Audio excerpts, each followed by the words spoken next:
ने श्री गुसाई जी सु ब्रह्म समन लिए और जाके यहाँ कोई ठाकुर जी की सेवा करने नहीं आते तो, और वो रजस्वला में खुद सेवा करती थी। वो दूसरी जो बहू की वार्ता है वहां में भी वाने सेवा खुद करी, तो वो अपने वा के लिए नहीं करी, प्रभु के सुख के विचार से करी, खुद को वहां में कोई सेल्फ मोटिवेशन नहीं है। तो वो भाव्यम भिन्नंतु देहि काल आपदगत्यादि कार्येषु हठस्त्याज्यश्च सर्वथा। और कोई भी धर्म, एक बात ध्यान से समझो, कोई भी आज्ञा इतनी रिजिड आज्ञा हो ही नहीं सके है कि वह आज्ञा को अपन उतना ओवर स्ट्रेच करें, उतना ओवर स्ट्रेच करें कि वह आज्ञा को अपन हठ सु पालन करें। देखो, कोई भी आज्ञा को समझदारी सु पालन, श्रद्धा सु पालन, विश्वास सु पालन, निष्ठा सु पालन एक अलग चीज है, और हठ सु पालन एक अलग चीज है, सोचे समझे बिना। हठ को मतलब क्या कि अपन न तो समझ रहे हैं कि ये आज्ञा क्यों भाई, न अपन ये बात को समझने तैयार हैं कि या में भगवत सुख को कोई विचार है कि आत्म सुख के विचार से ये सारा लफड़ा चल रहा है। हठ अपन ने पकड़ लिए सोचे समझे बिना की। तो हठ सु जा वक्त कोई भी धर्म को अपन निभा रहे हैं, वह वक्त कहीं न कहीं वो धर्म नहीं रह के कोई न कोई अधर्म को रूप ले ले है। जैसे अक्सर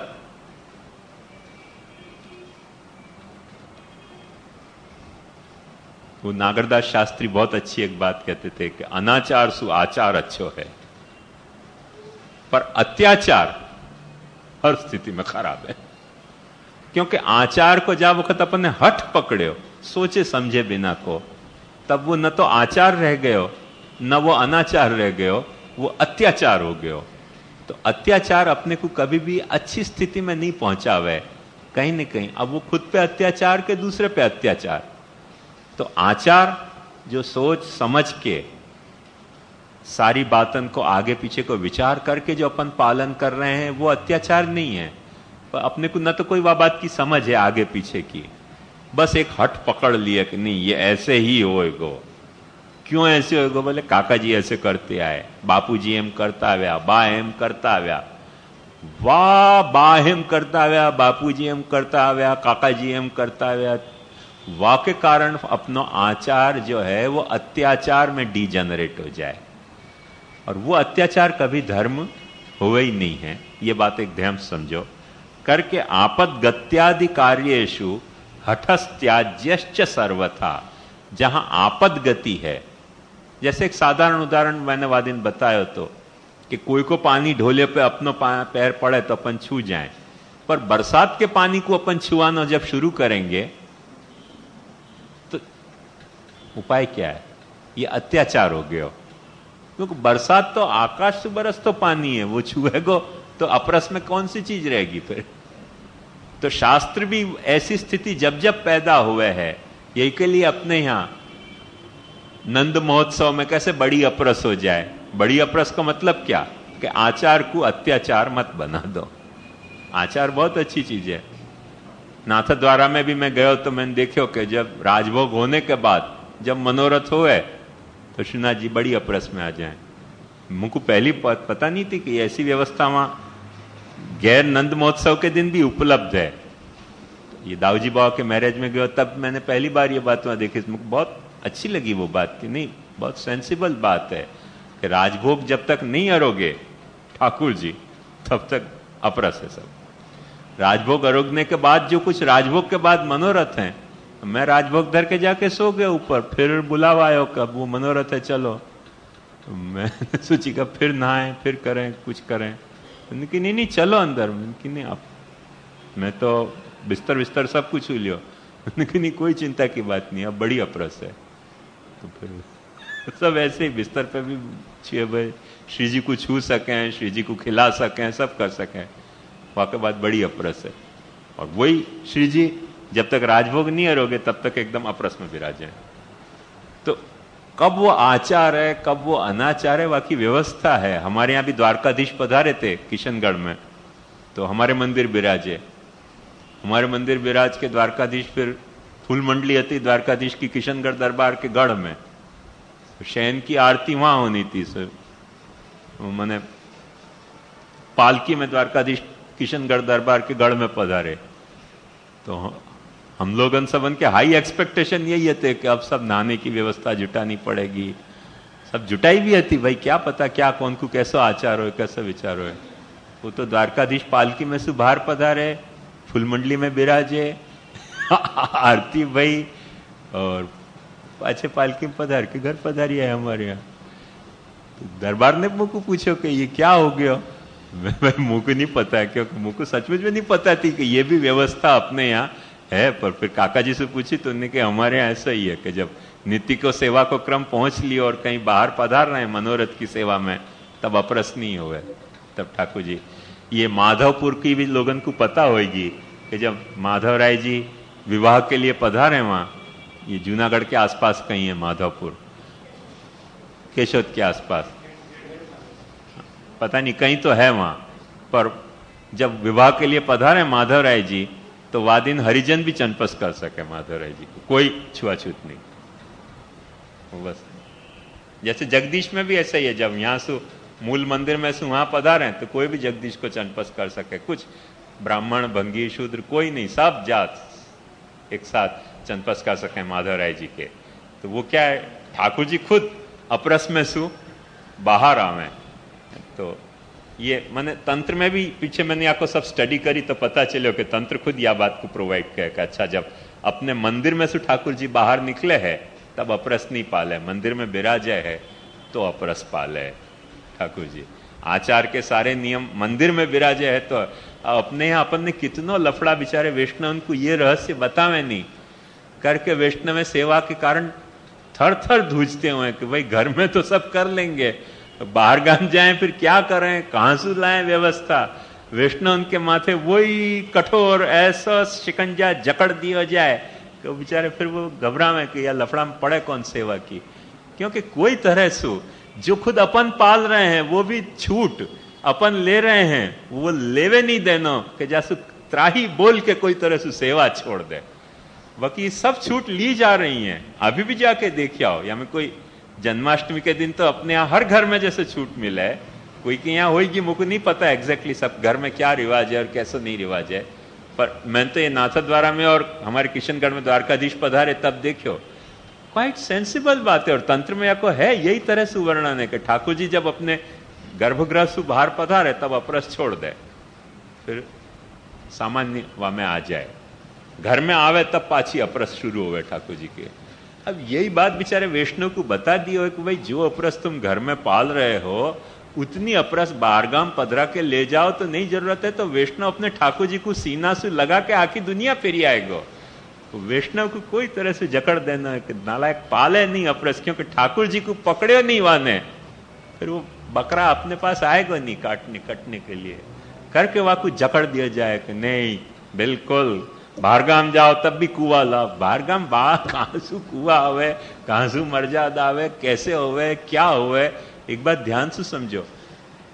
एक सामान्य बात समझो तो समझ में आएगी बात। ये विशेष गत्यादि आपद गति के सिद्धांत की बात सेवा में कैसे अपने को विघ्न कारिणी हो रही है कि जैसे आज अपन बस में बद्रीनाथ शायद तो 8-10 घंटा में पहुंच जा रहे हैं, मैक्सिमम कुछ 10-12 घंटा में पहुंचते होंगे, तो अपन सहन कर सकें।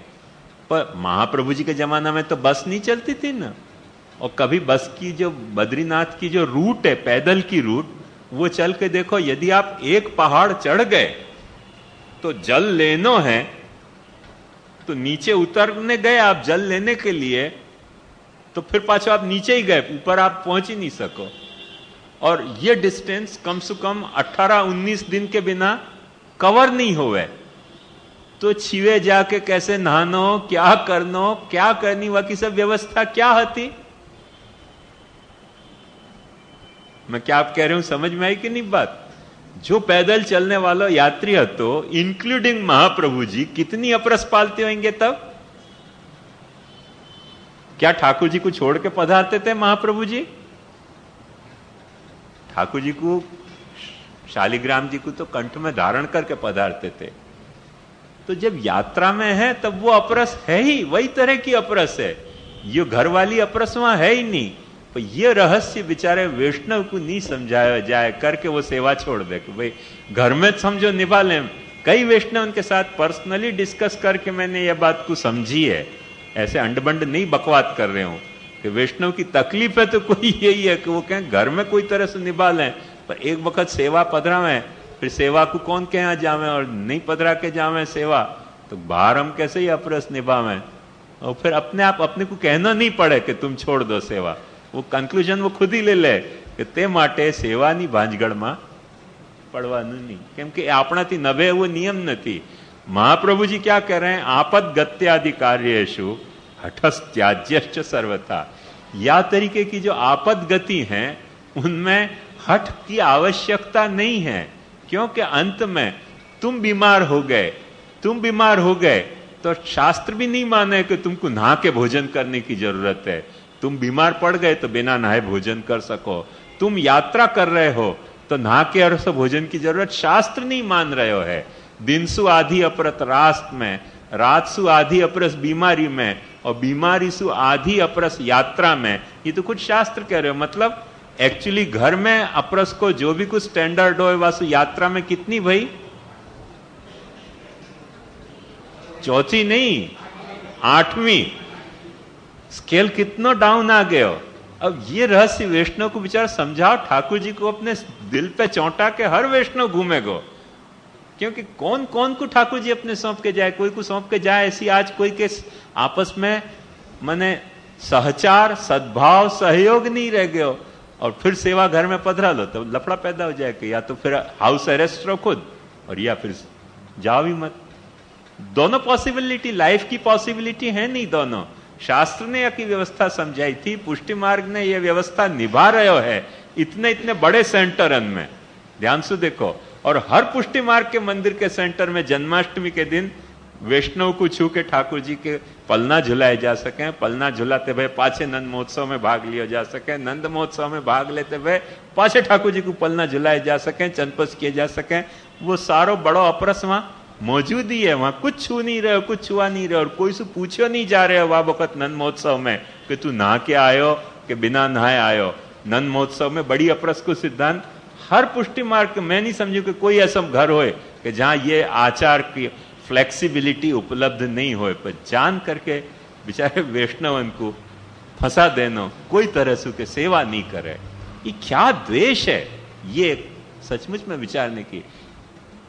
कोई को लगता है कि मैं अहंकारी हूं, तो मेरा अहंकार भी दोष है, चलो मैं कबूल करने तैयार हूं कि इन बातों को डिस्क्लोज करना मेरा अहंकार का दोष है, मेरा अहंकार को दोष में कन्फेस करने तैयार हूं। पर भाई तुम भी तो अपना ये दोष तो कबूल करो कि वैष्णव को ये रहस्य बता क्यों नहीं रहे हो, जो छूट तुम ले रहे हो वो छूट वैष्णव को दे क्यों नहीं रहे हो आपद गति की।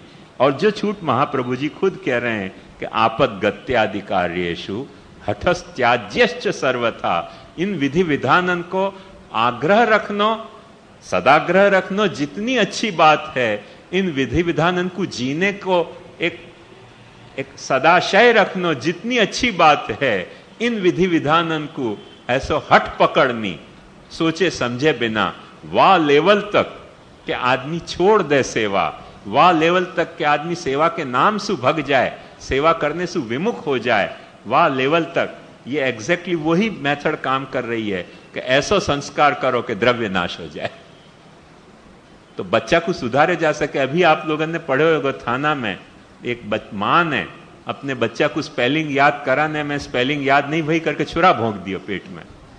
भाई स्पेलिंग याद कराना अच्छा संस्कार है पढ़ाने के लिए बच्चा को, पर जा वक्त स्पेलिंग याद नहीं हो रही है करके मां यदि बाप बच्चा के पेट में छुरा भोंकना शुरू कर रही है तो फिर संस्कार के लिए द्रव्य नाश को अपन ने बेवकूफी बरत रहे हैं। कोई भी संस्कार द्रव्य नाशक संस्कार नहीं हो सके। जब द्रव्य को नाश हो रहे हो तब संस्कार को भूल जाओ, वो संस्कार नहीं है, वो विकार है।